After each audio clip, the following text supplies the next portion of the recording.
Do you know what Trump's nickname is in China? Because it's actually very interesting and it tells us a lot about how the rest of the world views his failing presidency. So, if you didn't know this about me, I actually studied Mandarin in college and lived in China for about a year. So, I will guide you through his nickname above us. So, the first character is one of the characters in Trump's name, which is Chuanpu. So, this is just abbreviating his name. The next two characters are Jianguo, which means to build the nation. And the final two characters are Tongzhi, which means comrade. And this kind of has an anachronistic feeling, harkening back to the Cultural Revolution.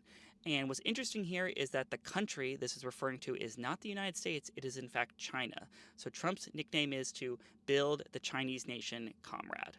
And that's because people in China are very aware that Trump's both failing domestic and foreign policy are pushing the rest of the world into China's arms. And with the crazy news that Trump wants to pull us out of NATO, which is a defensive treaty, for not going along with his offensive attack of Iran, let's go over some of the ways that Trump has benefited China over the course of his current presidency. So let's start with the Liberation Day tariffs, which were an insane way of telling the rest of the world we are not a stable partner to do business with, and that you should go look for more reliable partners like China.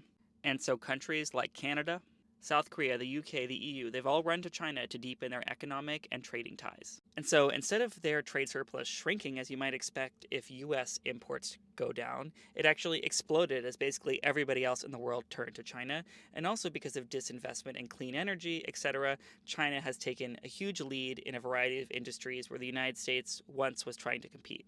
And then, most importantly, on the AI front, the Trump administration and family has been basically open for bribery, with Middle Eastern nations basically paying off the Trump family businesses and then us exporting sensitive chips to those nations, which we believe will end up in the hands of the Chinese. And so the Chinese internet is literally littered with memes like these, featuring Trump helping China in a variety of ways.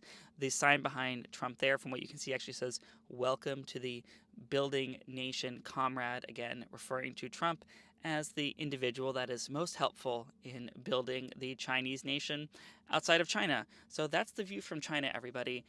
Pretty self aware that Trump is screwing the United States, and in doing so, helping establish China as perhaps the new global hegemon and most reliable economic partner in the world, which is pretty depressing for the United States.